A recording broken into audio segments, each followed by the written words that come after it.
Bonjour, bienvenue dans l'épisode numéro 47 du podcast Marketing 301.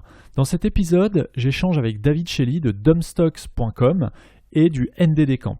David est un acteur du web depuis de nombreuses années et se passionne pour la recherche et l'acquisition de noms de domaines brandable selon ses termes.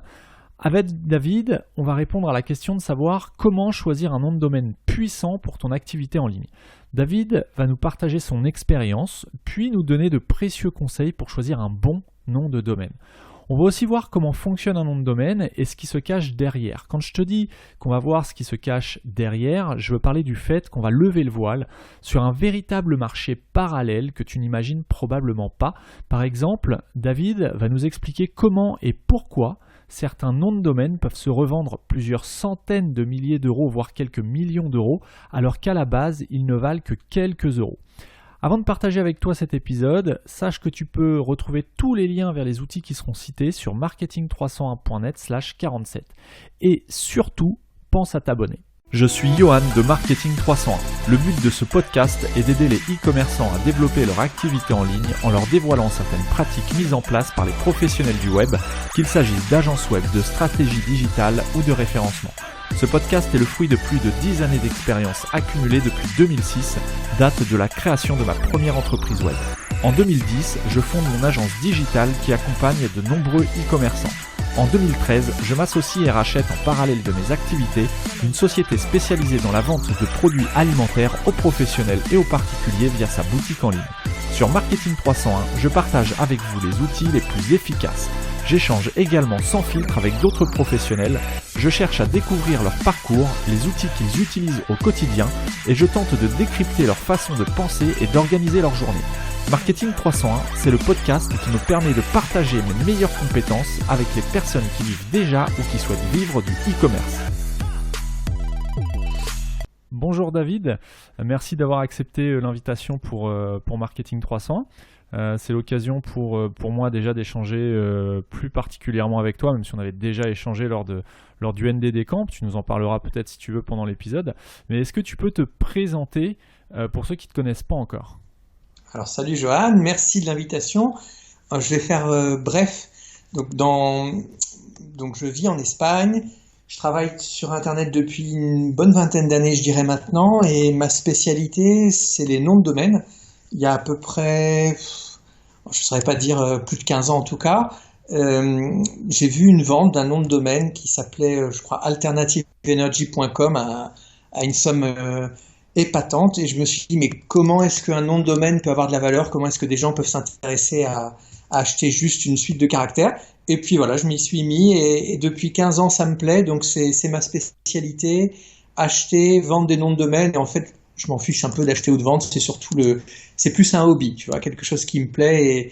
Et c'est pour ça que je suis très content de répondre aux questions que tu auras sur le sujet. D'accord. Et tu sais si vous êtes beaucoup à avoir cette pratique en France et du coup entre la France et l'Espagne, ou on va dire en Europe?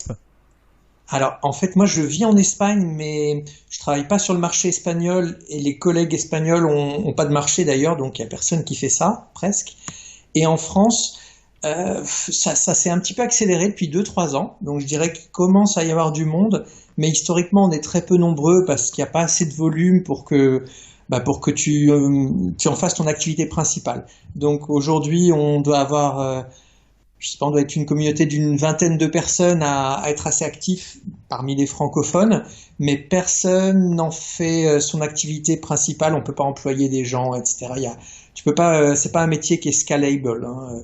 On arrive à être à peu près rentable, mais il n'y a pas assez de volume pour que ça t'occupe complètement. D'accord. Et pour les auditeurs de Marketing 300 qui sont peut-être pas familiers avec tout cet univers du nom de domaine, des registres, des registrars, donc toi tu nous expliques que tu achètes des noms de domaine pour les revendre. Voilà. Est-ce que tu peux expliquer donc aux personnes qui sont vraiment néophytes la différence entre toi, donc ce que tu fais, et par exemple des sociétés comme OVH, comme One and One, comme Gandhi qui proposent aussi de réserver des noms de domaine? C'est ça. Alors en fait, la particularité, c'est que les noms de domaine qui vont nous intéresser, c'est des noms de domaine qui ont un potentiel, soit pour créer une marque, soit pour développer un site, soit pour le référencement. Et ces noms de domaine, on va pas les trouver libres à l'enregistrement chez OVH, chez One and One ou chez Gandhi. Il faut connaître un petit peu les circuits pour savoir où les obtenir, dans quelles conditions. Donc c'est un métier assez technique et assez opaque. Donc personnellement, je n'irai pas chez OVH prendre un nom, et OVH ne va commercialiser que des noms qui sont disponibles, que personne n'a enregistrés, ou alors si quelqu'un les a enregistrés, il les a libérés. Donc ce sont des noms qui sont disponibles à l'enregistrement, et ça coûte, par exemple, un .fr. Alors OVH, ils sont terribles, hein. One and One, ils sont horribles. C'est-à-dire que c'est très difficile. On est sur un secteur. Tu m'as dit Gandhi. Bon, Gandhi, j'aime pas non plus, mais ça tient la route. Donc chez Gandhi, ça va coûter, on va dire 14 €. Tu vois, d'enregistrer un .com. Le nom de domaine que je vais acheter moi-même, il sera plus cher parce que le potentiel fait qu'il y a des personnes intéressées, donc en général il y a des enchères ou alors il y a des négociations, mais c'est pas les mêmes ordres de prix. Donc un nom de domaine disponible, c'est 14 € par an. Nous, on s'intéresse à des noms de domaine qu'on va payer plus cher, et ensuite on va renouveler 14 €. Alors moi je suis pas chez Gandhi, ce sera beaucoup moins cher que 14 €, mais peu importe, hein. Le principe, c'est de trouver des noms de domaine qui ont un nom sympa, de manière à ce que peut-être qu'un jour quelqu'un aura envie de me contacter en me disant écoutez, ce nom de domaine, vous en faites pas grand chose, est-ce qu'il est à vendre? Et moi je dirais je sais pas, peut-être, enfin voilà. Et l'idée c'est arriver à faire monter les enchères. À le vendre, mais je fais ça très mal, et finalement la partie business, ça m'intéresse moins que le côté les détecter, les utiliser, voir comment le secteur évolue. C'est plus un hobby pour ma part. Ouais, c'est plus tu es plus dans la peau d'un collectionneur que d'un businessman qui fait de l'achat-revente, quoi. Exactement.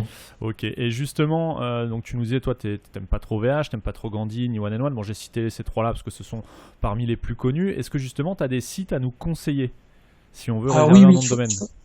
Très bonne question. Il faut surtout pas aller chez OVH. Là, on n'a pas la vidéo, mais moi, j'ai plus un cheveu sur la tête, et c'est à cause d'OVH. Quand tu as fait 5000 transferts de noms avec des gens dont c'est pas le métier, OVH a beaucoup de difficultés aujourd'hui, et je pense qu'ils sont vraiment en bout de tout, mais les noms de domaine, ça a jamais été leur métier, et ils ont jamais été vraiment efficaces, donc c'est une boîte qu'il faut éviter. Il faut trouver quelqu'un dont c'est le métier. One and One, c'est pas non plus un registraire, c'est un hébergeur, et ces gens-là, quand ils proposent des espaces sur un disque dur pour héberger des sites, en même temps, ils vendent les noms. Mais il faut pas prendre à mon avis, des personnes dont c'est pas le métier, parce que on perd beaucoup de temps, beaucoup d'énergie, on peut avoir des mauvaises surprises. Donc en France, on utilise beaucoup les .fr. Donc il y a une grosse restriction parce que les registraires internationaux, ils n'ont pas envie de s'embêter avec le .fr parce que c'est un peu trop compliqué pour eux de s'intéresser à toutes les extensions nationales. Donc le seul qui est vraiment bien, je pense, et qui fait le .fr, s'appelle Internet BS. Donc est-ce qu'il est bien? Non. Est-ce qu'il est mauvais? Non plus, hein. C'est-à-dire que c'est correct, ça fonctionne, c'est pas cher du tout, c'est une petite équipe, ils sont réactifs. Bon, Internet BS, ça va coûter 6 € par exemple, un .fr par an, et on a toutes les fonctionnalités, et eux, c'est vraiment leur métier. C'est un bureau d'enregistrement de nom de domaine qui propose pas de service d'hébergement, qui propose pas de service connexe, c'est vraiment leur métier, ils le font correctement. Mais comme les prix sont très bas, ils n'ont pas non plus... c'est pas une boîte de conseil non plus. Donc Internet BS, c'est bien.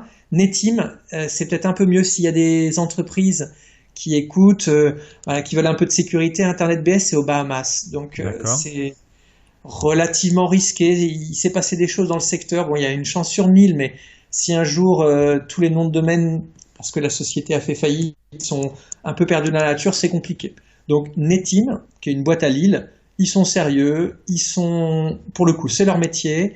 Ils ont toutes les extensions. Si tu veux un .es, un .it, un .jp pour le Japon, c'est vraiment une boîte qui fait ça très bien. C'est des passionnés, ils sont petits, ils sont réactifs. Je pense que mais c'est un peu cher pour moi. Moi, je suis pas chez Netim parce que c'est pareil, c'est comme Gandhi à peu près les prix. Tu vois, donc voilà, Internet BS, si on veut faire attention au coût. Par contre, si on n'a que 2 ou 3 noms de domaine, là, on s'en fiche et il vaut mieux Netim. D'accord, ok. Et quand on a, parce que du coup là ça m'intéresse personnellement aussi, moi historiquement je travaille pour les noms de domaine en tant que partenaire OVH, j'ai des serveurs chez OVH et donc les noms de domaine par facilité, je les rapatrie tous chez OVH. Jusqu'à maintenant ça fonctionne, je dois avoir entre 200 et 300 noms de domaine. Quel est vraiment le point faible d'OVH, parce on va se concentrer là-dessus, par rapport à Internet BS qui peut-être est un petit peu moins cher, quoique OVH de mémoire on doit être sur 9 ou 10 euros, donc on n'est pas beaucoup plus cher non plus. Une société française qui a pignon sur rue, ou dans mon cas les serveurs sont déjà là-bas, enfin voilà, tout est centralisé sur le manager OVH en ce qui me concerne. Quel intérêt j'aurais vraiment à aller chez Internet BS ou Netim pour gérer uniquement les noms de domaine? Alors, donc il y a beaucoup de choses. OVH, c'est pas un super exemple parce que eux, il faut absolument fuir aujourd'hui. Ils sont, comment dire, ils sont en grande difficulté. C'est-à-dire que c'est une boîte où la personne qui s'occupait des noms de domaine a disparu, ça les intéresse plus du tout. Et aujourd'hui, ils ont vraiment cet aspect. Je sais pas si tu suis l'actualité. Le point EU a triplé chez eux il y a quelques jours. Le point ES, le point IT. C'est-à-dire qu'ils sont en pleine débandade et ils essayent d'augmenter les prix pour arriver à maintenir ce qu'ils peuvent maintenir. Mais OVH, on va parler d'OVH quand même, mais ils ont, à mon avis, il faut pas être chez OVH parce qu'ils ont plus de 3000 personnes, c'est une société qui a énormément grossi et ils ont des process qui font que ça marche plus. C'est-à-dire qu'il y a des gens qui sont ensemble, mais qui n'arrivent plus à faire, y compris des opérations très simples. Donc les pannes chez OVH, même pour les hébergements, je pense que tu as dû remarquer que ça commence à Là, alors, grossir. il y a un gros problème depuis quelques années maintenant sur le service après-vente. C'est-à-dire que c'est très compliqué d'avoir un support technique. On arrive à l'avoir, mais ça n'a rien à voir avec le niveau de service, la qualité de service qu'il y avait il y a une dizaine d'années encore, où on les joignait par téléphone en 2 minutes. Là, c'est un peu compliqué. Après, pour ce qui est des hébergements, effectivement, il y a eu une coupure, je crois que c'est le fin de semaine dernière, vendredi ou jeudi, je ne sais plus, à cause de la chaleur. Jeudi, à cause de la chaleur. Bon, après, jusqu'à maintenant, moi je suis plutôt satisfait. Je dois pas plus que ça en fait. Alors en fait, il y a énormément de soucis aussi, tu sais, sur simplement les transferts entrants. Enfin, nous, on en fait beaucoup d'opérations. Moi, j'en fais tous les jours, donc j'ai besoin que ça soit fluide. OVH ne sait pas faire des transferts, ce qui est la base dans ce métier. Par exemple, moi, je suis basé en Espagne. Si je veux déplacer un nom de domaine de mon compte espagnol à mon compte français, un .ch par exemple, ça n'est pas possible. Je suis obligé de le transférer chez un autre prestataire et ensuite le retransférer. C'est-à-dire qu'ils ont un nombre de process complètement dépassé, une plateforme usine à gaz qui fonctionne pas. Alors ils essayent de justifier ça en disant oui, il fait chaud ou alors c'est pour la sécurité, mais on a vraiment effectivement le support, il met 1 semaine par mail à répondre systématiquement, répondant n'importe quoi. Au téléphone, c'est 1 heure minimum, ça tourne. Donc à mon avis, tu gagneras de l'énergie. Je sais que c'est pas évident, mais l'été c'est peut-être le bon moment, tu vois, de dire voilà, j'ai peut-être une petite semaine, je déplace tout parce que la tendance fait que de toute façon l'histoire était magnifique, mais OVH c'est terminé. Enfin pour moi, je peux me tromper, hein. Là c'est plus le spécialiste des noms de domaine qui parle, moi je donne des cours aussi, tu sais, en stratégie internet et j'adore l'univers, l'environnement, l'écosystème. Et pour moi, OVH était une super boîte, mais elle a grossi tellement qu'aujourd'hui, elle devient complètement ingérable et d'après ce que j'en sais, il n'y a pas de point de non-retour. C'est-à-dire que ça va se terminer dans peu de temps, ils vont vendre, ça va être récupéré par un grand groupe, il y aura le nom OVH, mais je peux me tromper complètement, hein, mais pour moi, les difficultés aujourd'hui sont telles que la boîte n'arrivera plus à fonctionner correctement. En tout cas, pour les noms de domaine, pour moi, c'est énormément de difficultés. Un transfert, des mises à jour des infos, récupérer un hotspot, tout ça, c'est très compliqué parce qu'effectivement, le support ne suit pas et je dois faire 10 euros de marge par vente en général, parce qu'on fait beaucoup de volume. Je peux pas me permettre de perdre 1 heure avec OVH et c'est beaucoup arrivé. Donc c'est plus dans les process, c'est pas du tout fluide et ça râpe un peu, quoi. Ouais, et puis les prix, ils sont quand même ils ont des difficultés aujourd'hui, donc ils essayent d'augmenter les prix, ils essayent de trouver un équilibre. Bon, moi je pense que les bonnes, les bonnes années sont vraiment passées et qu'on va avoir une tendance à augmenter les prix, baisser la service. Ça va s'institutionnaliser. Aujourd'hui, OVH, ils ont de la chance d'avoir des clients qui vont directement vers eux parce qu'ils sont connus. Mais les experts, je suis étonné que toi, par exemple, tu aies encore 200, 300 noms, et je suis sûr que dans 1 an, tu les auras plus parce que parce qu'il y a plus vraiment de sens à être chez OVH aujourd'hui, alors que c'était le cas il y a quelques années. C'était une histoire magnifique. D'accord, écoute, ça à creuser, effectivement. J'entends parler un petit peu aujourd'hui par souci de praticité, tout centralisé au même endroit, c'est beaucoup plus simple plutôt que d'avoir des zones DNS à droite, à gauche avec les serveurs ailleurs et le nom de domaine encore ailleurs. Voilà, bon, c'est souci de praticité, mais effectivement, ça mérite qu'on s'y penche, quoi. Les registrars te donnent accès, tu peux modifier les DNS, les champs A, etc. Oui, tout à fait, ouais. Un registrar, il fait bien son travail et tu n'auras absolument aucune complication, et au contraire, moi je pense que c'est deux métiers différents et deux prestataires différents, donc faut accepter de fonctionner comme ça. Ceci dit, je suis pas du tout expert en hébergement et là pour le coup je peux me tromper. D'accord. Est-ce que tu peux nous parler un petit peu de l'AFNIC ? Alors, très bien. En fait, en France, on a un organisme qui gère une mission de service public et dont le but est de gérer l'extension .fr. Donc, tous les noms de domaine qui sont avec l'extension .fr sont pas gérés par l'ICANN, qui est l'organisme international, mais délégués à l'AFNIC, qui est une équipe d'une centaine de personnes en région parisienne.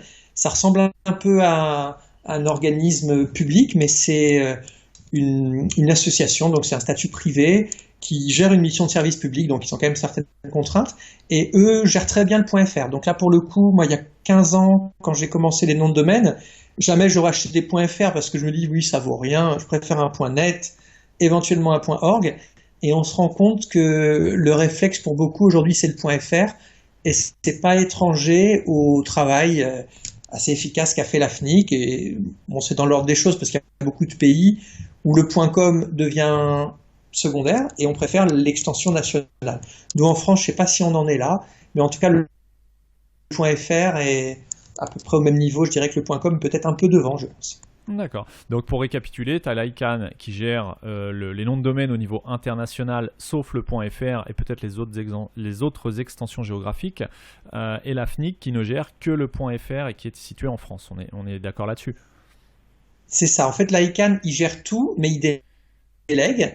Et il délègue à chaque pays son extension nationale. Ensuite, il délègue, il y a ce qu'on appelle le registre, c'est l'organisme qui s'occupe d'une extension. Et il y a autant de registres que d'extensions. Par contre, l'AFNIC, eux, ils vont faire aussi le .RE de la Réunion, ils vont gérer, pour des raisons pratiques, d'autres extensions, le .SNCF, par exemple, etc. Donc, l'AFNIC, c'est vraiment des spécialistes, normalement, qui s'occupent du .fr, mais qui ont on va dire, une mission un petit peu plus large. D'accord. J'ai une question aussi au niveau justement du .fr. Il y a certaines extensions qui ne sont pas disponibles, comme par exemple, ça paraît évident, mais c'est intéressant, je pense, de creuser en ce qui concerne le fonctionnement de ce genre d'extension, le .gouv.fr. Donc on a .gouv.fr qui est une extension de plein de systèmes de l'administration française, en fait. Oui, en fait, c'est un sous-domaine. Hein. C'est un sous-domaine. .gouv.fr, donc... alors, il y a un sous-domaine qui est le .com.fr et en fait, ils font croire que c'est une extension, mais tu peux avoir ton nom voiture.com.fr, mais c'est juste le propriétaire de com.fr qui crée des sous-domaines à chaque fois et qui fait passer ça pour des domaines. D'accord. Mais gouv.fr, ce sont que des sous-domaines gérés donc par l'État qui dispose du .gouv, du gouv.fr. D'accord. Et est-ce que tu peux nous parler un petit peu du cycle de vie d'un nom de domaine, puisqu'entre le moment où un nom de domaine, par exemple, a été déjà réservé et où la personne ne renouvelle pas la réservation de son nom de domaine, le nom de domaine va retomber dans le domaine public, tout simplement. C'est ce qu'on appelle d'ailleurs les noms de domaine expirés, on en parlera juste après. Est-ce que tu peux nous parler un petit peu du cycle de vie d'un domaine à partir du moment où il est disponible, il n'est plus disponible et il redevient disponible? Alors très bien, en fait, et ça va nous servir pour la question d'après et aussi pour celle d'avant. Par exemple, avec OVH, tu peux risquer de perdre tes noms de domaine parce que ils peuvent rater un renouvellement, ça arrive. Le système de paiement marche pas bien, les erreurs manuelles. Donc, renouveler un nom de domaine, en fait, le nom de domaine t'appartient jamais. Tu le loues pour une durée que tu peux renouveler de manière indéfinie, mais tu n'es pas propriétaire d'un nom de domaine, tu es juste titulaire. Jusqu'à il y a peu, le .fr c'était que 1 an. Tu prenais 1 an et puis tu devais le renouveler. Et si tu es en vacances par exemple, que tu n'as pas reçu la notification, les différences sont assez nettes selon les extensions, mais globalement, au bout d'un certain nombre de jours, si tu n'as pas payé, le nom de domaine passe dans une période qui s'appelle de rédemption, où il va être effacé. Et à partir du moment où il est effacé, là, tu peux l'enregistrer à nouveau. Mais attention, s'il y a des gens qui ont un problème, qui n'arrivent pas, par exemple, à transférer un nom de domaine parce qu'il est chez une agence et ils veulent le récupérer ailleurs, en se disant bon bah je vais pas le renouveler et puis je vais l'enregistrer une fois qu'il sera de nouveau libre. Il y a énormément de gens dont le métier est de récupérer les noms de domaine à la seconde ou même à la milliseconde où ils deviennent disponibles. Parce qu'un nom de domaine, ça s'enregistre pour quelques euros, mais quand il y a tout un travail de référencement, quand il y a une marque potentielle intéressante, quand il y a le nom qui est en fait ton prénom, tout ça, ça peut donner envie à des gens d'acheter, enfin d'enregistrer un nom de domaine avant que le titulaire naturel le fasse. Donc c'est une phase assez complexe finalement, l'expiration qui est différente selon les extensions et nous notre spécialité c'est d'être prêt pour enregistrer un nom au moment où il devient disponible, à partir du moment où évidemment il n'y a pas de préjudice sur les marques, ou enfin on le fait de manière honnête. Je vais pas enregistrer par exemple le marketing301.fr, essayer de voir quand est-ce que tu vas pas le renouveler, parce que voilà, il a une utilisation qui est déjà antérieure à toi, ta réservation, quoi. Voilà, et puis même parfois là par exemple il y a des gens, c'est des erreurs, ils ont oublié de renouveler des noms parce qu'il y a eu un problème de carte bleue, etc. Et bien on leur rend les noms parce que le but c'est de récupérer des noms qui sont plus utilisés, mais pas de voler le travail des gens. Donc ça, c'est... Tout à fait. Enfin bon, il y a pas mal d'acteurs dans le secteur et tout le monde fonctionne pas forcément de cette manière. Chacun sa morale et sa manière de faire, j'imagine. Voilà. Voilà. Et justement, est-ce que tu peux, même si tu viens d'y répondre un petit peu, nous expliquer ce qu'est un nom de domaine expiré ? Bon, on vient de voir avec toi ce que c'était.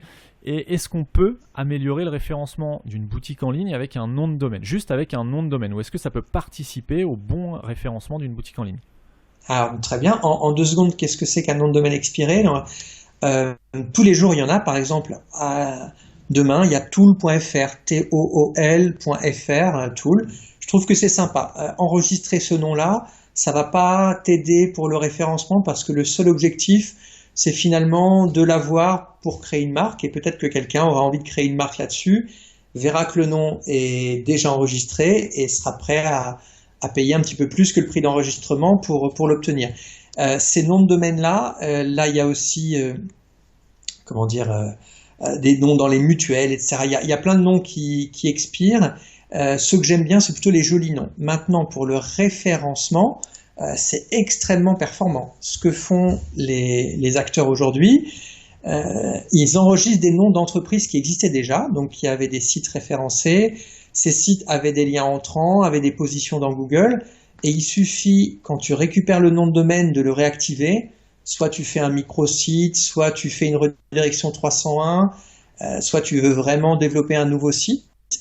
Et il y aura du trafic, donc tu peux utiliser éventuellement ce trafic pour ton propre site, le rediriger de la manière la plus adéquate, ou alors faire des liens. Et on sait bien que pour Google, finalement, le critère le plus important dans l'algo, c'est d'avoir des liens.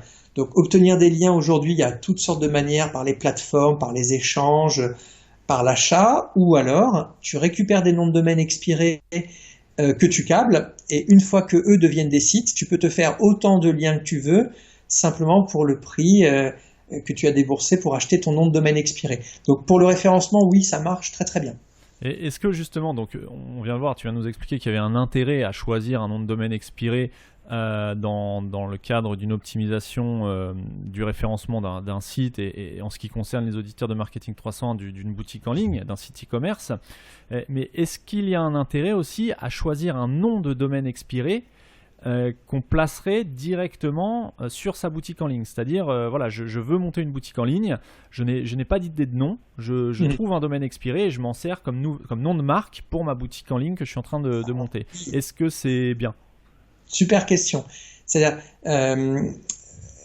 moi, par exemple, je vais jamais enregistrer un nom libre sans jus pour démarrer un projet.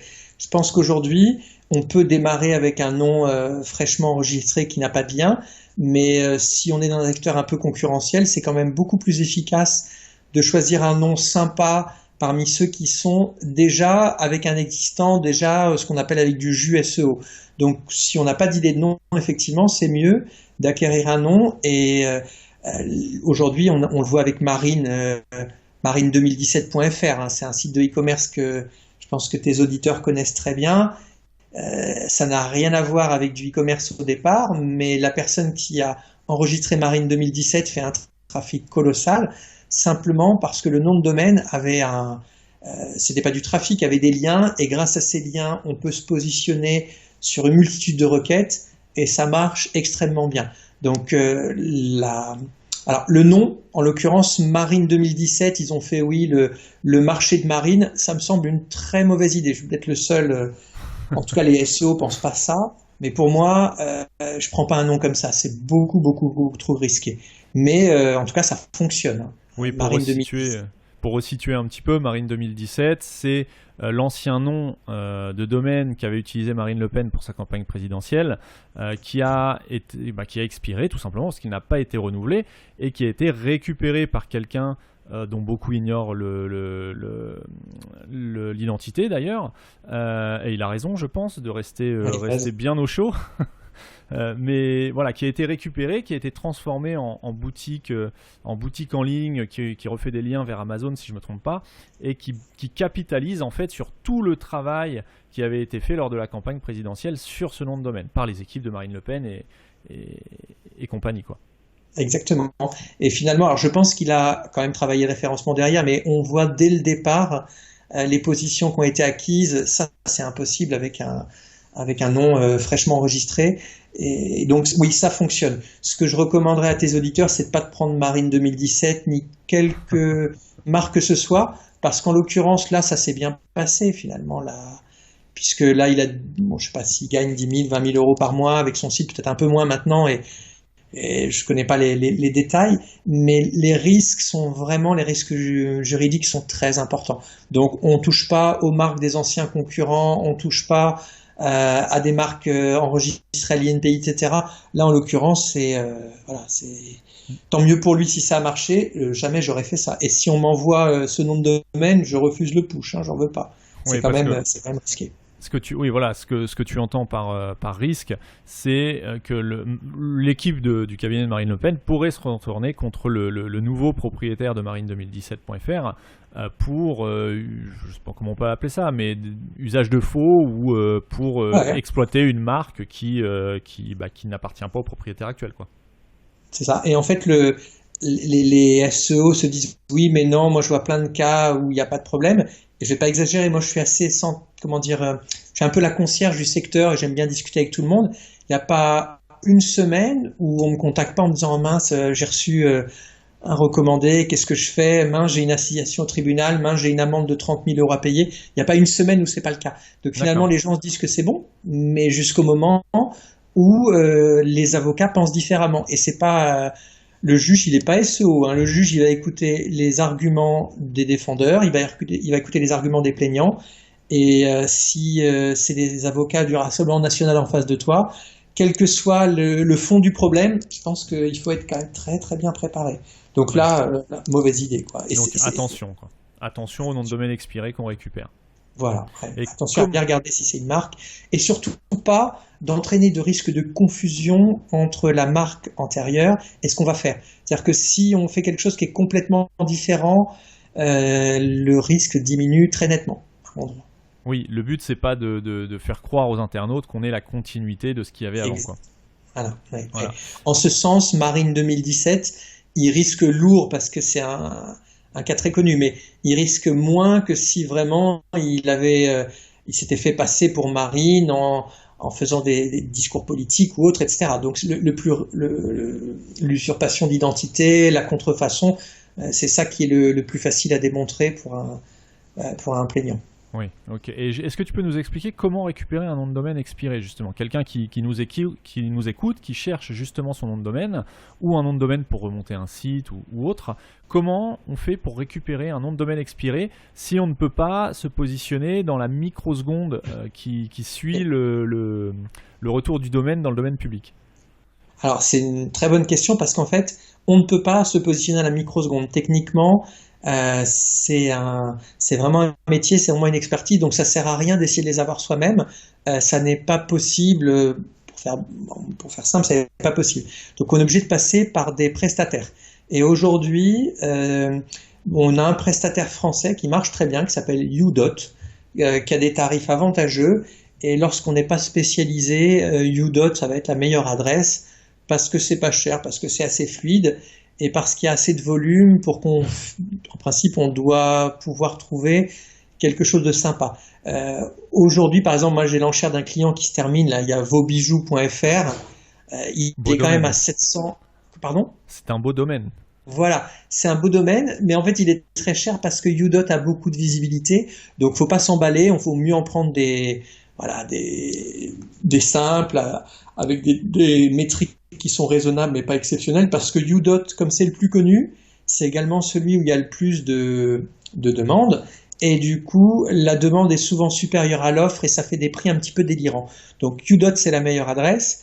Ensuite, il faut pas aller sur les blockbusters, sur les choses vraiment. Il y a Babyfoot là qui va terminer. Je sais pas combien ça va terminer. J'ai pas regardé là, c'était à 900 euros, je crois. Ah non, c'est pas chez eux. Mais bon, les noms qui sont avec un peu de potentiel sur UDOT, ils vont être chers. Si tu as des gens qui sont dans une niche particulière, ils vont trouver des noms sympas. Et en principe, ça intéressera que eux ou leurs concurrents qui seront pas sur UDOT au moment T. Donc ça peut valoir le coup. Si on est vraiment un peu à l'aise, il n'y a pas que UDOT qui le fait.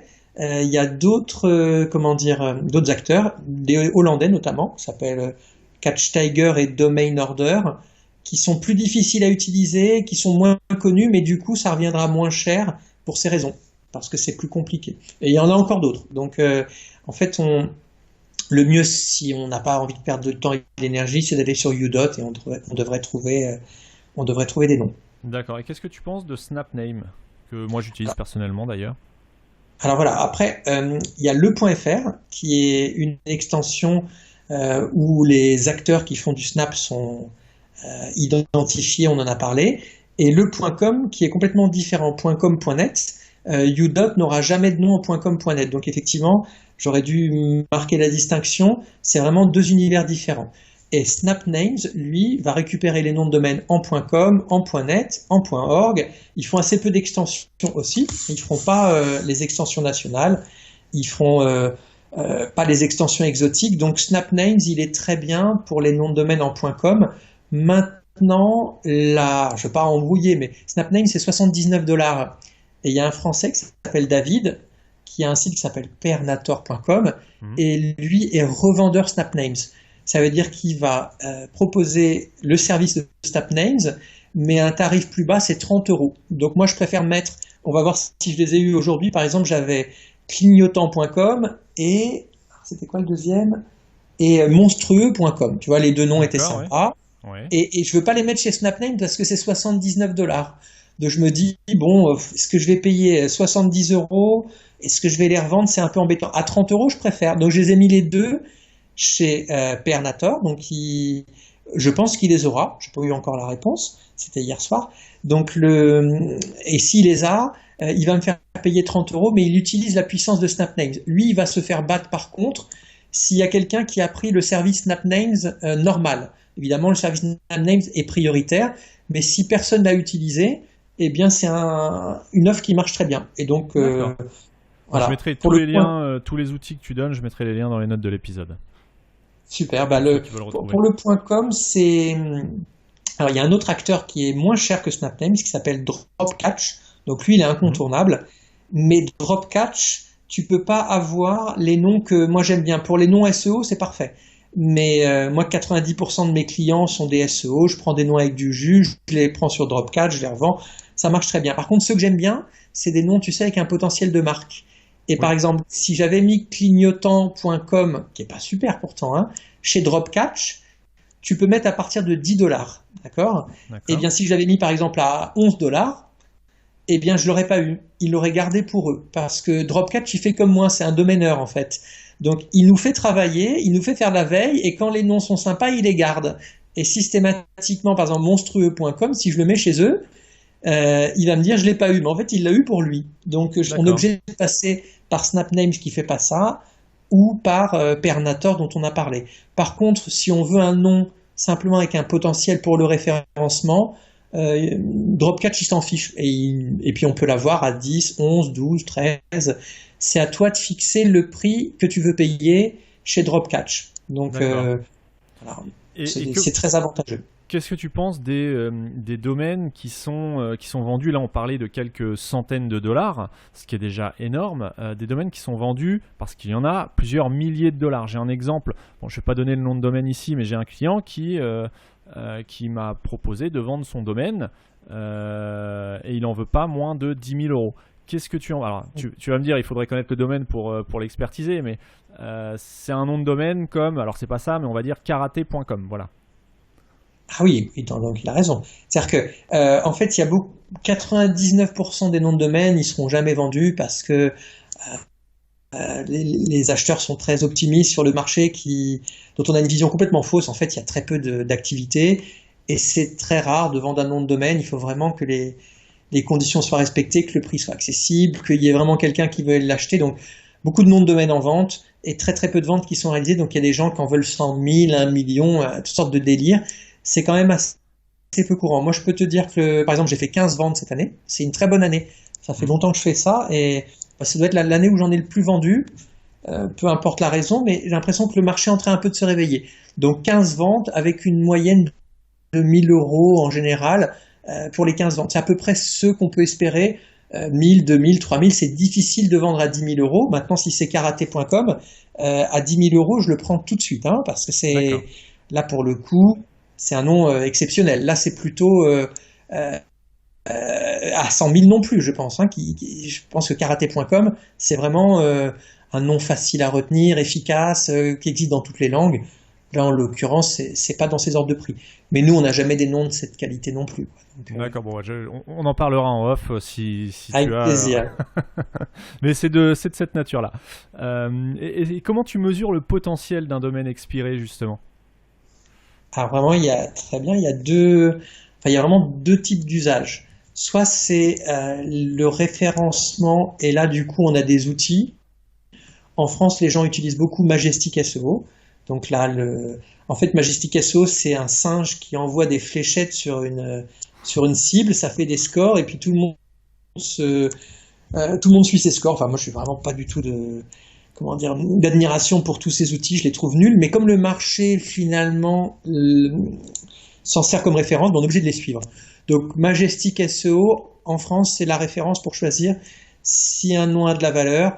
En gros, hein, c'est le nombre de referring domaines, le nombre de domaines références, c'est-à-dire le nombre de backlinks de Majestic, qui correspondent d'ailleurs même pas aux vrais backlinks, hein, ils ont leur propre nombre, qui est un peu n'importe quoi, et leur nombre de backlinks fois 2, ça te fait le prix à peu près. Évidemment, c'est pas comme ça qu'on doit le faire, il faut quelques minutes pour analyser, mais si un nom de domaine a 100 liens, que c'est pas des liens d'annuaire, que ce sont pas du spam de forum, que ce sont des vrais liens, là du coup tu fais 100 fois 2 et ça fait à peu près 200 € la valeur de ce nom de domaine. Donc pour le référencement en France, fonctionne comme ça.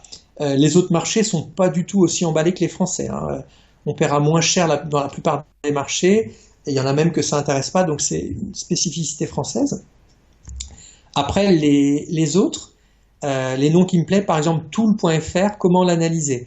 Il y a toutes sortes d'outils et ils servent à rien non plus parce que chaque vente est vraiment unique et c'est uniquement c'est très subjectif, hein, uniquement ce que tu as envie de mettre et ce qui te semble le plus probable par rapport à ce que tu connais, éventuellement aux débouchés que tu peux avoir. Moi, je travaille beaucoup avec les pays de l'Est, par exemple.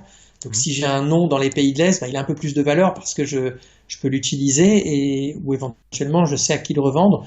Donc, ça dépend. La valeur est très subjective. Donc, aujourd'hui, tool.fr, euh, par exemple, s'il termine chez Udot, je pense qu'il se vendra plus que 1 000 € parce qu'il est joli, parce qu'il y a quelqu'un qui dit ah, tiens, j'ai envie de développer un site avec ça. Donc moi, si je peux l'acheter à 50, 100, 150, ça va. Je vais pas le payer 1000 si Udot va le vendre 1000. Hein. Donc voilà à peu près les ordres de grandeur. D'accord. Et justement, en prenant cet exemple de tool.fr, donc là, on est plus sur un nom de domaine brandé, c'est-à-dire qui signifie quelque chose. On n'est pas forcément sur des indicateurs SEO très très forts, d'après ce que tu nous dis. J'ai même pas regardé en fait. T'as raison. D'accord, Hein. oui, bon, bah, comme quoi. Je pense que c'est que la marque qui compte ici, oui. Enfin, le potentiel Et de marque. justement, au niveau, une réflexion que je me pose moi-même parfois pour trouver des noms de domaine pour mes clients, le fait d'avoir un nom de domaine qui est en extension géographique FR, donc à destination des francophones, mais qui lui-même est anglais, le mot tool qui veut dire outil, est-ce que c'est pas un non-sens justement en termes de branding? C'est une bonne question. Je pense Parce que le marché aime beaucoup. Tool.com, excuse-moi, je te coupe, Tool.com aurait du coup plus de valeur, non? Alors oui, tool.com, du coup, c'est un nom unique que nous, on pourrait jamais avoir. Et là, on est plutôt à l'ordre du million de dollars. Donc c'est vraiment des noms qui sont tellement rares que finalement, personne ne peut les acquérir et ils sont très très difficiles à racheter. Donc nous, en fait, on est obligé de se rabattre sur les .fr. Et ce que tu dis fait vraiment sens parce que je me souviens qu'on discutait de ça. Au début, qu'est-ce qui va être porteur, qu'est-ce qui va se développer. Et on se disait, c'est quand même bizarre, nom anglais et extension.fr. Et on a pensé ça longtemps, mais aujourd'hui, le .fr, ça fait un peu marque. C'est tout le .fr. On comprend bien que c'est quelque chose qui est sur des outils, plutôt Internet probablement. Et .fr, bah, ça s'adresse à un marché français. C'est très restrictif, mais la plupart de nos bises, ils sont quand même localisés. Et on est en général, on s'adresse à une clientèle qui est dans la langue dans laquelle on évolue. Donc je pense que tout le .fr, malgré le fait qu'il soit 100 fois moins bon, 1000 fois moins bon que tout le .com, il est quand même pas mal. Tu vois, il est facile à retenir, il est facile à orthographier, il est court et il évoque bien ce que il va faire. Donc pour moi, c'est un très bon nom. D'accord, ton analyse est très intéressante parce que c'est une question que je me pose souvent, notamment dans le motocross. Là, on me parlait de, sans dévoiler le nom de domaine non plus, mais de MX, MX.fr, des choses comme ça. MX qui veut dire motocross en anglais. Et donc voilà, donc ton analyse est plutôt intéressante et j'en prends bonne note, comme quoi même un mot anglais peut très bien passer en tant que marque française. C'est ça, si les gens savent l'écrire, si on le connaît, c'est pas mal. Ou ça peut être un nom espagnol, par exemple. Moi, j'avais vendu moda.fr il y a très longtemps. Mais moda.fr, on peut l'écrire, on comprend que c'est de la mode, le nom est sympa. Hein, je pense que les meilleurs noms, d'ailleurs, ils sont là. Moi, ça fait très longtemps, j'étais sur les noms génériques, tu vois, les noms de villes, les noms de choses, les noms d'objets. Et j'ai beaucoup trop tardivement compris l'intérêt de ces noms à potentiel de marque. Et aujourd'hui, les plus jolies ventes, c'est ça. Hein, c'est pas voiture.fr, bon c'est sympa, mais c'est un peu sec. Moi je préfère par exemple mabanque.fr que banque.fr. Oui. Donc, oui, ok. Et voilà, pour rester justement sur les noms de domaine ou ce qu'ils signifient, est-ce que tu peux nous parler un petit peu des EMD, donc les EMD, les Exact Match Domain, qui ne sont autres que des noms de domaine qui répondent exactement à une requête phare d'un site internet. Par exemple, tu parlais de banque-en-ligne.fr qui répond parfaitement à la requête sur internet des internautes qui pourrait être banque en ligne.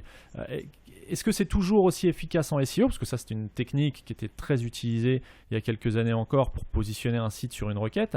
Qu'est-ce que tu en penses aujourd'hui en 2019 des EMD justement? Alors, c'est très bonne question. Moi, j'en vends, donc j'aurais tendance à te dire qu'ils sont très bien. Et ça fait très longtemps que je fais ça, et auparavant, on se positionnait très facilement. Il suffit d'avoir de l'EMD en .com, avant, c'était pas le .fr. Et il y avait vraiment un bonus très net, et le positionnement était rapide et facile. Aujourd'hui, je peux pas identifier exactement ce que ça apporte, mais c'est vraiment marginal. C'est-à-dire qu'aujourd'hui, je suis pas obligé d'avoir banqueenligne.fr pour être le premier sur banque en ligne. Et l'EMD a beaucoup moins de poids pour plein de raisons. Parce que tu peux créer des EMD avec d'autres extensions. Et il n'y a plus de primo.com ou de dépréciation du point info comme ça a pu être par le passé. Aujourd'hui, Google fait pas vraiment attention à l'extension. Donc si j'ai envie d'avoir banqueenligne.fr .blog, .web, .ws, il y a plus de 1000 extensions aujourd'hui, donc c'est très facile d'avoir la clé qui m'intéresse. Donc l'intérêt simplement des EMD, c'est plutôt un potentiel de marque, je dirais aujourd'hui. Avoir banqueenligne.fr, c'est la classe, c'est sympa, c'est facile à retenir, ça va être un plus.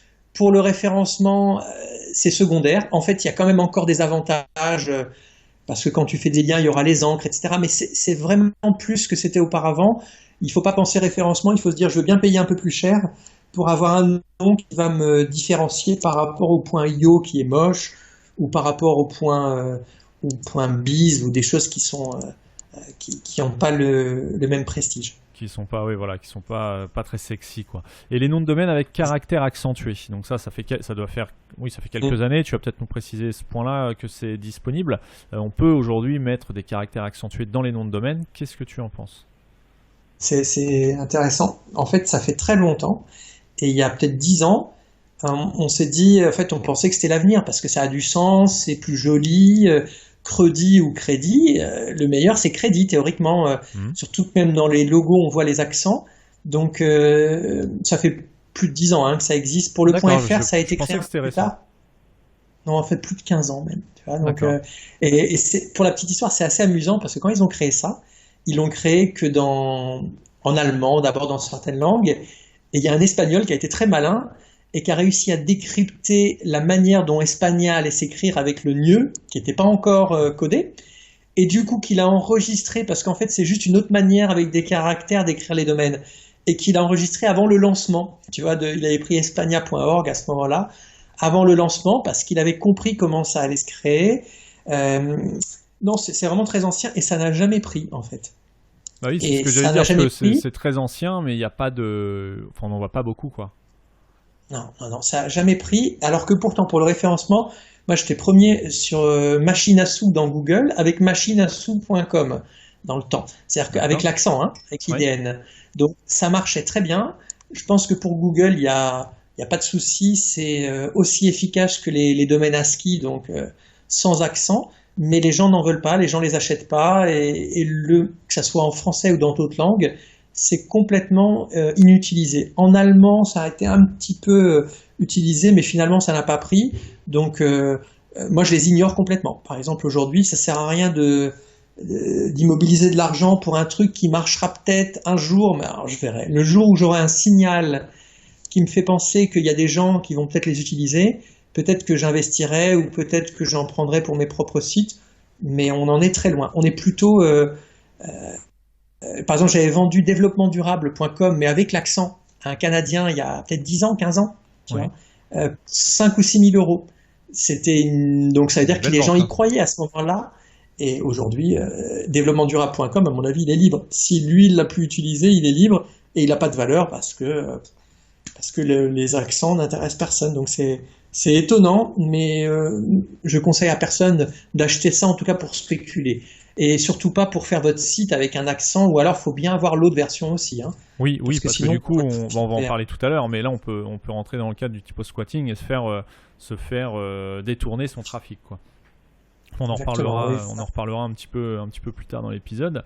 Et si un e-commerçant, parce que l'audience de Marketing 300 est principalement composée de e-commerçants, soit qui se lancent, soit qui sont déjà établis et qui souhaitent optimiser leur site e-commerce sous tous les aspects possibles. Si on devait choisir entre un .fr et un .com pour quelqu'un qui souhaite vendre en France, ou en tout cas dans les pays francophones, est-ce que tu choisirais plutôt un .fr en admettant que la version du nom de domaine soit disponible et en .fr et en .com? Qu'est-ce que tu prioriserais comme extension? Alors je prends les deux, parce que je vais en choisir une pour pour communiquer. Et aujourd'hui, c'est vraiment une question que j'aurais pas répondu pareil il y a un an. Comme quoi ça évolue vite. Tendance, en fait, ça évolue de manière assez régulière, et le .fr est en train de prendre la force. Donc moi, ça m'arrange qu'à moitié, parce que historiquement, j'étais sur les .com, mais il faut s'adapter à l'évolution du marché. Donc je pense qu'aujourd'hui, .fr, c'est un peu mieux. Par contre, j'ai aucune manière de le prouver, et je crois pas du tout. Il y a beaucoup de gens qui font de la big data, et tout. Pour moi, c'est vraiment de la connerie complète. Et aujourd'hui, la data va pas permettre de t'aider à décider. C'est uniquement le cerveau et puis la réflexion, éventuellement la prospective qui permet de le faire. La data, elle peut nous aider. Donc je regarde pas les données, on discute beaucoup entre nous, personne ne sait vraiment. Je pense que le .fr est un peu mieux. Mais Ouais, c'est du ressenti par rapport à voilà, ta veille du marché et de l'évolution des choses, quoi. exactement. Et les nouvelles extensions, toujours pour un site e-commerce, qu'est-ce que tu penses du point shop, du point store? D'ailleurs, il y a PrestaShop, là, il y a quelques jours, qui vient de communiquer sur son partenariat. Alors, je ne sais plus si c'est point shop ou point store, je crois que c'est store, j'ai un doute, qui propose justement ce type d'extension.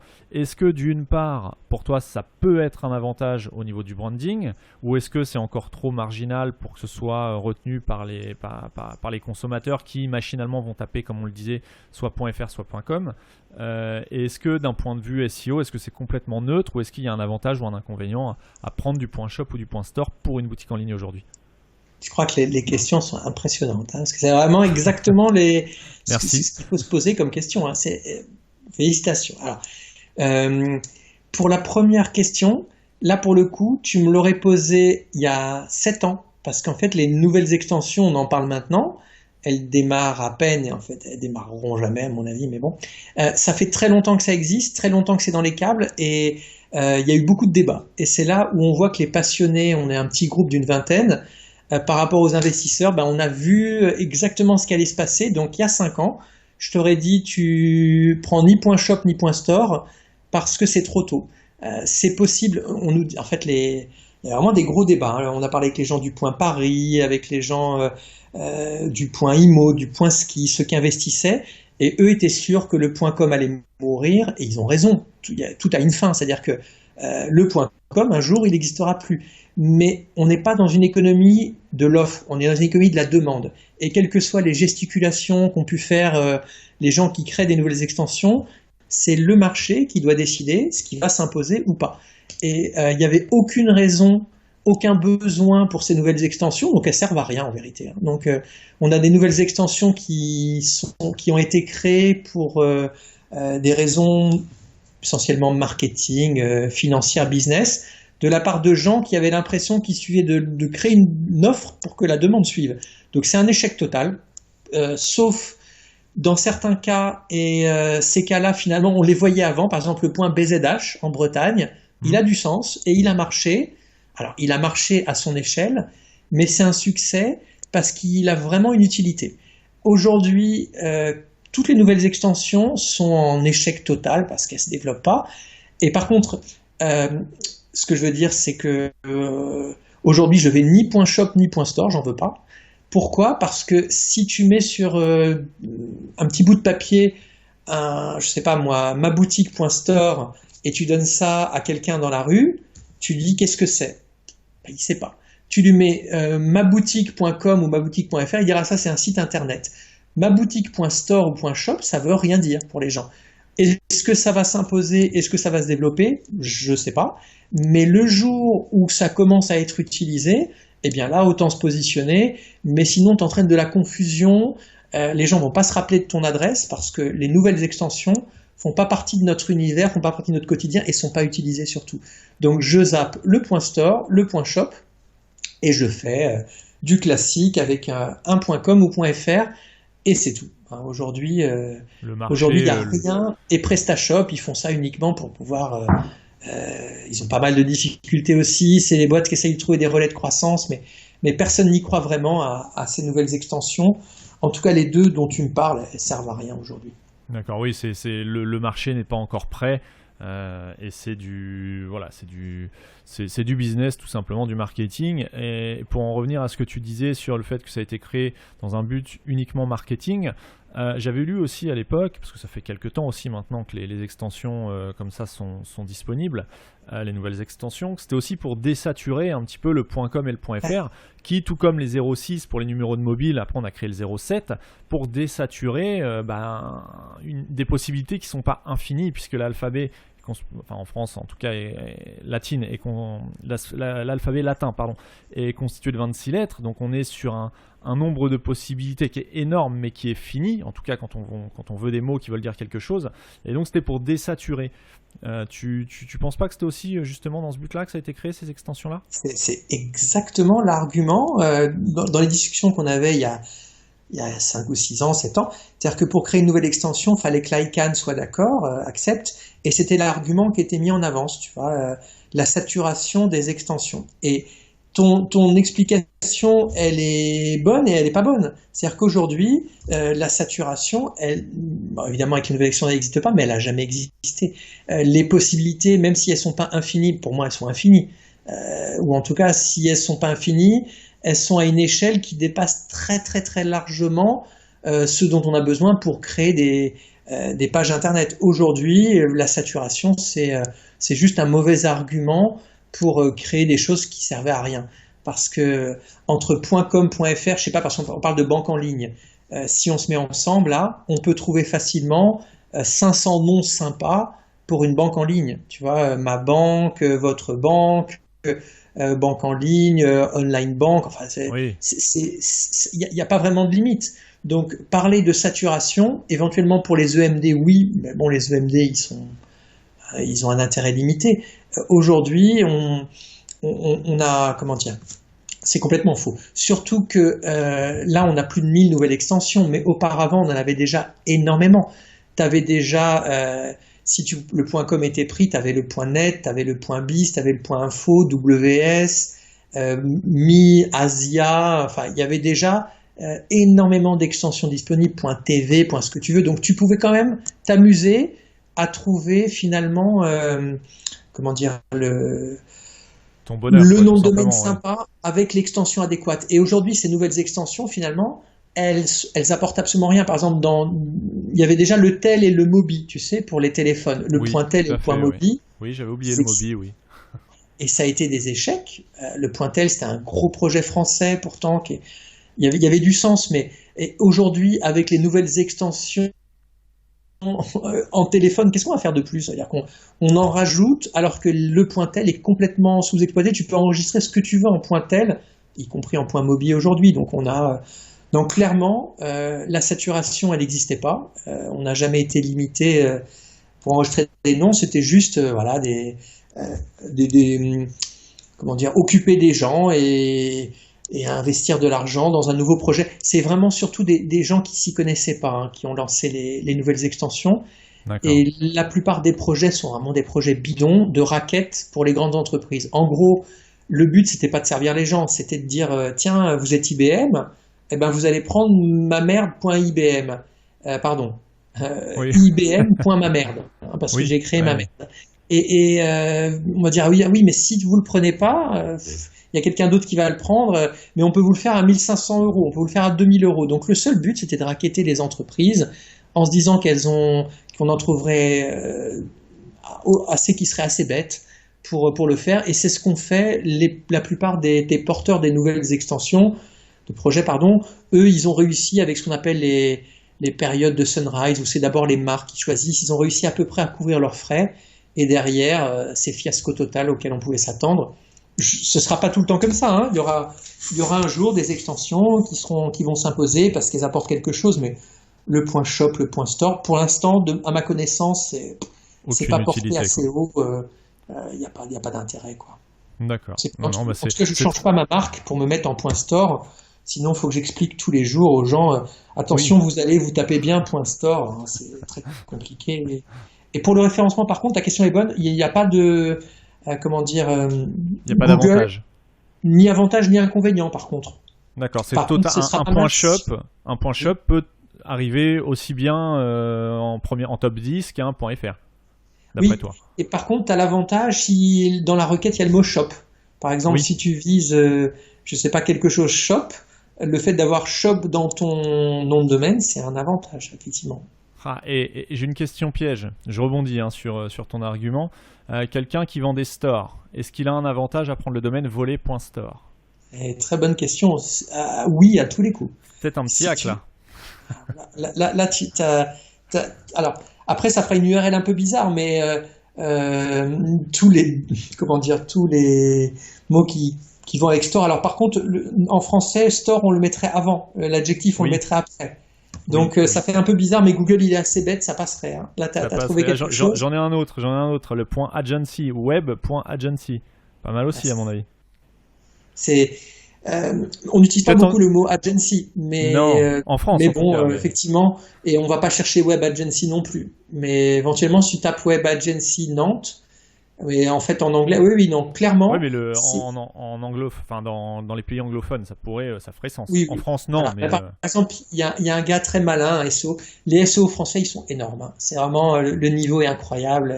Moi, c'est mes clients, donc je suis pas SEO, mais il y a un très malin qui prend les points guide parce que oui, la requête guide est assez tapée, intéressante. Et, bon, alors, il serait capable de ranker avec n'importe quoi parce qu'il est très bon, mais clairement, il voit un bonus parce que quand il y a guide beauté, bah, si tu as beauté.guide, tu as quand même plus de chances d'être classé sur cette requête. ouais, c'est Donc oui, intéressant. mais Ouais. c'est des détails. Mais effectivement, là, pour le coup, si c'est pas si cher, et si c'est pour cet objectif particulier, je fonce. Donc vraiment un objectif très stratégique et très ciblé, quoi. Pas dans un objectif de branding ou d'avoir une plus-value par rapport à l'extension. Alors après, il y a le point BEST dont tu as entendu parler, je pense, Oui, aussi, oui. au NDD Camp notamment, qui Oui, est un super projet bon, il en parle beaucoup, c'est quelqu'un qui discute énormément et il n'a pas juste une extension pour aller racketter des boîtes. Et son projet est vraiment très ambitieux et je ne sais pas comment ça va se terminer, mais si un jour le point baisse cartonne, eh bien ce sera pas un hasard, ça sera pas grâce à l'extension, mais grâce à au la manière dont travail. ça a été porté. Et le gars est assez incroyable, son équipe est vraiment sympa. Euh, Là, pour le coup, les Français sont bons aussi, hein. Je pense que dans notre secteur, ça bouge pas beaucoup. Pour moi, c'est les meilleurs, hein, dans les nouvelles extensions. J'espère que ça fonctionnera. Et je sais pas si ça fonctionnera, mais au moins ils se donnent les moyens, ils se donnent les chances d'y arriver parce qu'ils ont sur le point baisse, ils ont des idées assez géniales. Donc, Rappelle-nous le pourquoi? nom ou l'entreprise à l'origine du projet. Alors en fait, c'est un garçon qui s'appelle Cyril Frémont, qui est un Français et qui avait fait des sites de spam pendant très longtemps, qui a gagné très bien sa vie, qui est un SEO avec des sites de très mauvaise qualité et qui avait envie finalement d'augmenter dans les volumes. Et il s'est dit, bah, pour augmenter en volume, peut-être que je vais me prendre ma propre extension, comme ça me coûtera moins cher que d'enregistrer des noms de domaine à chaque fois. C'était comment dire, sa démarche au début, puis après il s'est dit, tiens, les nouvelles extensions, c'est pas mal. Et il a construit son projet au fur et à mesure. Par exemple, il a fait un podcast il y a 2 ans, là, que j'ai entendu, et je me suis dit, mais c'est nul, ça va jamais marcher, complètement foireux. Il parlait des bitcoins, il parlait de tout ce qui était à la mode, il parlait des réseaux sociaux, enfin, on comprenait rien de son projet. Le projet, il a beaucoup évolué, parce que le gars est brillant, parce qu'il est motivé, et parce qu'il voit qu'en face, il y a de la place aussi, hein. Donc aujourd'hui, le point Best, c'est l'équipe de Cyril Frémont avec un entrepreneur qui a des moyens assez importants, mais qu'il investit, hein, qui n'a pas peur, etc. Donc c'est intéressant. J'espère par contre qu'il pourra être accompagné parce que vu l'ampleur de son projet, il lui faudra énormément de sous et là ça pourra pas être français. Donc le point Best, ça sera français au début, mais ça restera pas français si jamais ça réussit. Oui, ça sera racheté ou enfin, il y aura des Ah accords oui, autres, il lui quoi. faut des centaines de millions minimum. Et là, personne en France va t'accompagner avec des centaines de millions. On n'a pas les VC comme aux États-Unis, en Russie, en Israël, où tu veux, mais il pourra pas trouver des fonds en France pour aller aussi loin qu'il veut. Bon, pour Bon, voilà, l'instant, à suivre. Cyril ouais. Frémont, projet à suivre avec le Voilà. point Mais si vous Best. avez envie d'enregistrer un petit point best, voilà, en se disant tiens, c'est sympa, là, les possibilités que ça devienne une extension phare existent. D'accord, donc bah voilà, l'info est lâchée, il n'y a plus qu'à. On va passer au cadre légal un petit peu du monde du nom de domaine. Est-ce que tu peux nous expliquer un petit peu ce que c'est que le typo-squatting, le cyber-squatting, comment s'en protéger en tant que marchand et en quoi ça consiste? Est-ce que La- toi, la- tu es aussi confronté à ce genre de choses avec tes clients ou toi-même personnellement? Alors en fait, moi j'ignore ça en général parce que finalement, il y a 5 ans, 10 ans, ça avait un impact. Mais aujourd'hui, si un nom de domaine n'est pas utilisé, bah, et surtout avec les nouvelles extensions, on va même pas se rendre compte qu'il existe. Et du coup, le mieux, c'est de n'y prêter attention que s'il y a vraiment un préjudice pour l'activité, une confusion, etc. Donc le Thibaut Squatting, c'est quoi? Par exemple, L'Oréal.fr, ça fait 3 ans que c'est comme ça. Avec un tiret, il est disponible. parce que chez L'Oréal, on sait pas enfin, c'est pas L'Oréal qui gère. Chez le prestataire dont je donnerai pas le nom qui gère L'Oréal, on sait pas travailler, on laisse ça libre. Et effectivement, l-oreal.fr, c'est un problème parce que je peux l'utiliser, je peux monter une boutique de vente de parfums, etc. Je télécharge le site de L'Oréal, je le mets en ligne et je mets en vente des produits. Qu'est-ce qui va se passer? Je vais les vendre parce que derrière je câble un système de paiement, mais en fait les gens vont jamais me retrouver. C'est un vrai problème, hein, le cyber-squatting, le typo-squatting. L'avantage du .fr, c'est que c'est très bien géré. Donc si on hésite, je dirais que le e-commerçant, il va en .fr et il est tranquille parce qu'on peut accéder aux tribunaux. En .com, on peut rien faire en gros, hein. Et en .fr, on est bien protégé. Il y a notamment une procédure qui s'appelle Cirelli, qui coûte 250 €. On est remboursé de la moitié si on gagne. Et dès qu'il y a un rigolo qui s'est permis de prendre un nom proche de la marque ou dénigrant, etc., on peut faire la demande auprès de l'AFNIC, qui est un collège qui va décider très vite de manière efficace. Donc les problèmes de cyber-squatting, typo-squatting, en .com, ils sont impossibles à résoudre parce que c'est des gens qui sont hors de France, donc on ne peut pas engager de procédure dans les tribunaux. D'ailleurs, on ne connaît pas leur identité, on ne peut pas la connaître, c'est très très compliqué et les procédures d'arbitrage pour le .com sont extrêmement chères et on n'est pas sûr de gagner. Donc là, pour les e-commerçants, l'avantage du .fr, c'est qu'il ne peut pas y avoir de cas où quelqu'un nous cause un préjudice sans qu'on puisse rien faire, comme c'est le cas en .com. D'accord. Et ça veut dire, pour bien comprendre, ça veut dire que quelqu'un, si tu as tamarque.fr, mais que tu ne réserves pas le tamarque.com et que quelqu'un utilise tamarque.com, en étant propriétaire, entre guillemets, du .fr, tu peux avoir un recours pour contrer le tamarque.com ou pas du tout? Non, en fait, tu peux essayer, hein. Mais le problème, c'est que le .com n'est pas géré par les tribunaux français. Si tu as, une décision favorable, comme il y a eu souvent le cas d'un tribunal, mais que la personne est à l'autre bout du monde et a pas envie d'exécuter le jugement, tu peux absolument rien faire. Donc clairement, en .com, on n'est pas protégé. Le seul moyen d'obtenir, sauf si par contre, tu arrives à connaître l'identité de la personne et tu l'attaques personnellement, mais tu vas pas attaquer quelqu'un en Thaïlande ou en Russie, c'est strictement impossible. Oui, donc aujourd'hui, le .com, c'est un vrai problème. C'est aussi pour ça, je pense que le .fr est en train de gagner en importance. Et pour le e-commerce, c'est quand même un avantage de pouvoir sécuriser les problèmes de contrefaçon, de cyber-squatting, typo-squatting qui sont importants. Par contre, si quelqu'un prend un .com, fait du référencement et te cause un gros préjudice, les possibilités sont limitées. Et là, il vaut mieux que tu les réserves toi-même déjà, le .com et tous les noms qui te semblent être proche de ta marque. Donc c'est un problème. Hein. Aujourd'hui, Internet, c'est une très... La meilleure protection, c'est de réserver soi-même, si c'est possible, son nom de marque sous les extensions les plus populaires ou les plus utilisées, comme le .com, le .fr, le .net, le .biz et le .org, par exemple. Mais non, .net, .biz, tu peux oublier, parce qu'aujourd'hui, il y en a tellement finalement que le .biz, personne n'ira le voir, quoi. Et tu peux pas empêcher quelqu'un qui a envie de te nuire de trouver une extension. Donc du coup, s'il prend le .biz, de toute façon, il pourrait prendre n'importe quoi. Donc non, je prendrais juste .com.fr, c'est tout. D'accord. Et puis, ok. Ce qu'on appelle enregistrement. Oui. Et est-ce que ça paraît évident et je crois qu'on a répondu à cette question en tout début d'épisode. Est-ce que je peux, mais je la pose quand même parce que ça permet vraiment de mettre l'accent là-dessus.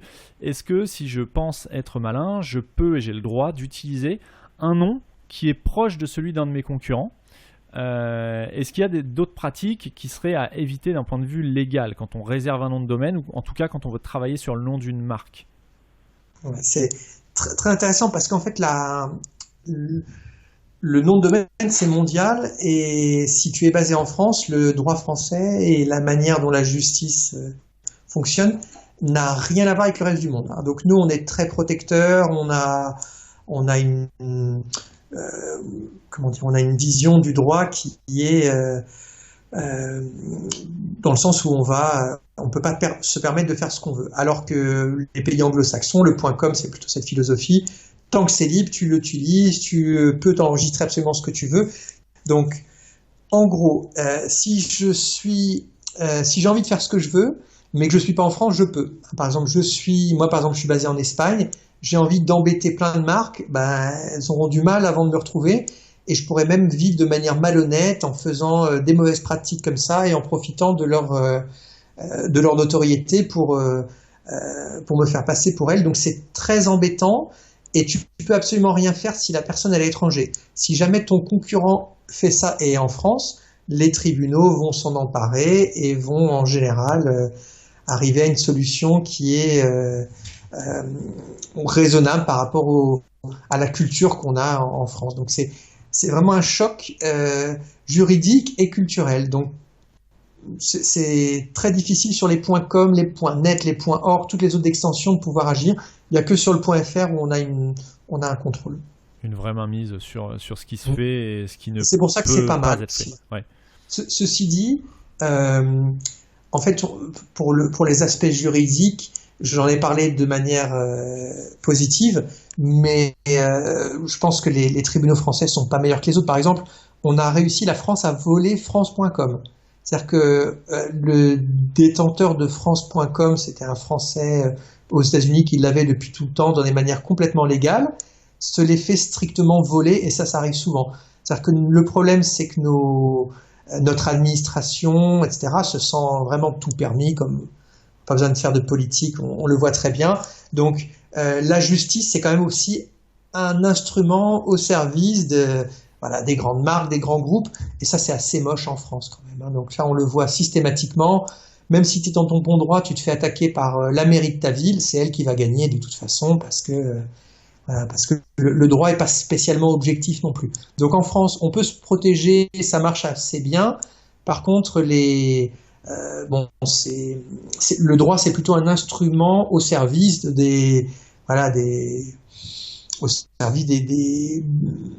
du politique, des gens qui sont puissants, etc. En France, c'est comme ça que ça fonctionne. D'accord. Bon, c'est très intéressant en tout cas ce que tu nous partages là, David. Je te remercie. On arrive à 1h10 d'épisode, on arrive à la fin. Si on devait résumer un petit peu tout ce qu'on s'est dit là, et que je te confiais la mission de répondre à une question qui est très simple et très compliquée à la fois, c'est comment choisir un bon nom de domaine pour une boutique en ligne. Qu'est-ce que tu me donnerais comme conseil ?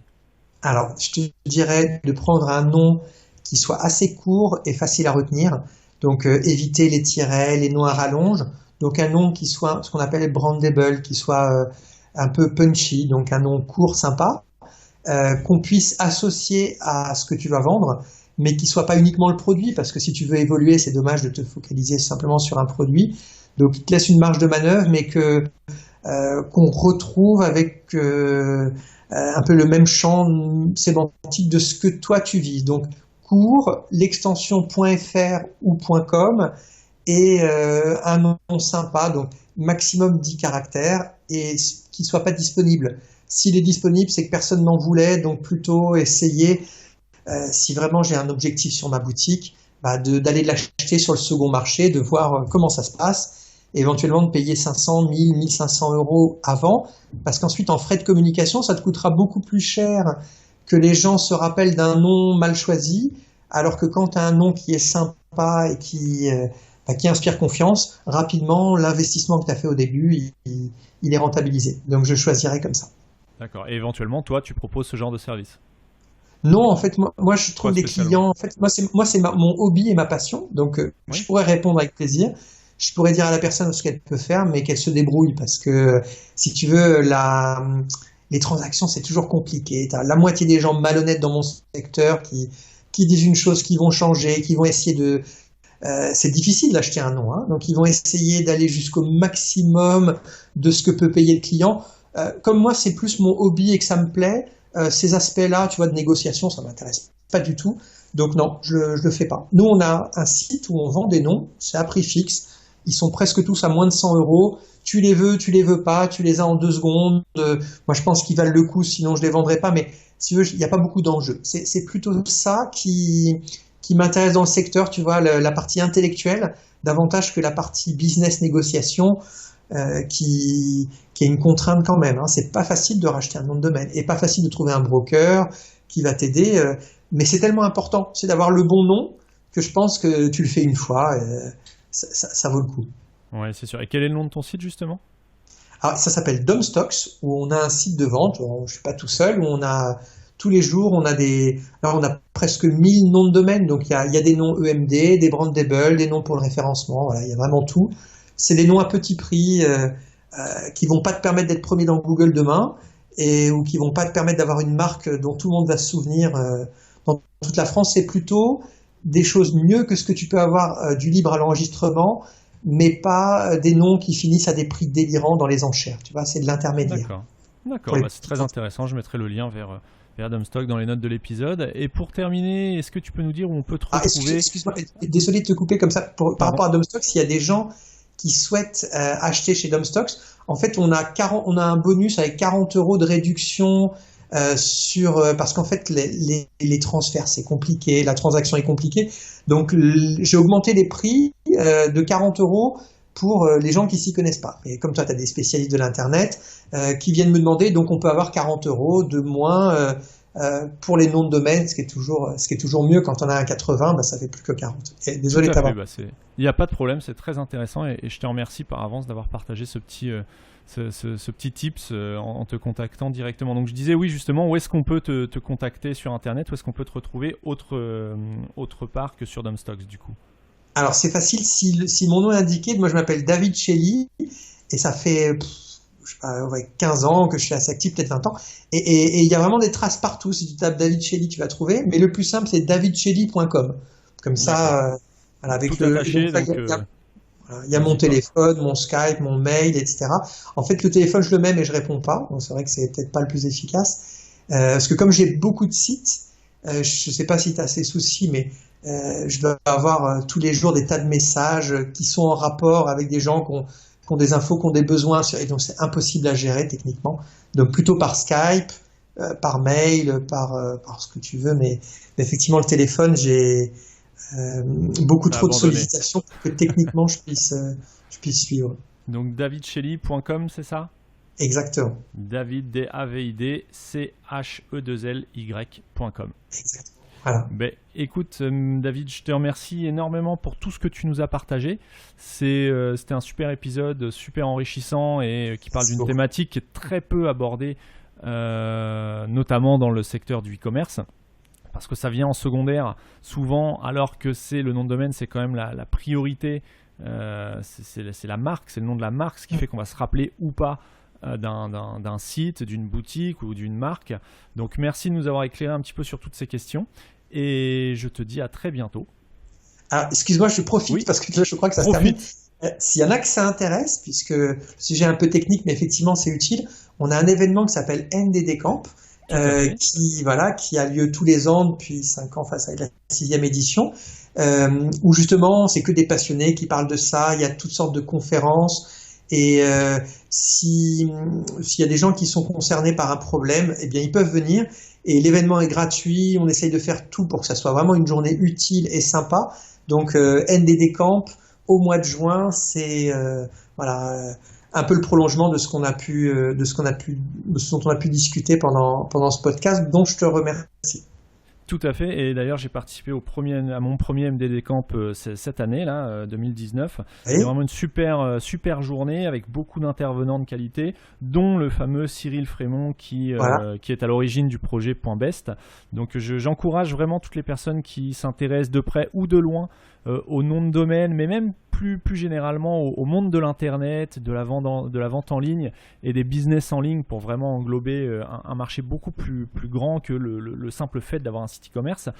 J'invite vraiment tout le monde à aller ne serait-ce qu'une fois pour voir et pour rencontrer David et les intervenants au NDD Camp, donc maintenant qui aura lieu au mois de juin 2020 le prochain, c'est ça ? Génial, ouais c'est ça Joël, merci beaucoup. Voilà. Écoute, merci à toi et je te dis à très bientôt David. À bientôt. Si cet épisode t'a plu, n'hésite pas à le partager sur les réseaux sociaux afin qu'il puisse aider un maximum de personnes. Comme je te l'ai indiqué la semaine dernière, je vais bientôt organiser un grand concours pour te faire gagner un iPad ou un iPhone, je ne sais pas encore exactement, mais pour participer, je peux déjà te donner un petit indice. C'est de laisser un commentaire et une note 5 étoiles sur Apple Podcast ou sur iTunes. Donc si tu veux être sûr de participer au grand concours sans rien faire, laisse-moi une note 5 étoiles et un commentaire sur iTunes ou sur Apple Podcast. Sur ce, une excellente semaine à toi et je te donne rendez-vous mardi prochain pour un nouvel épisode de Marketing 301.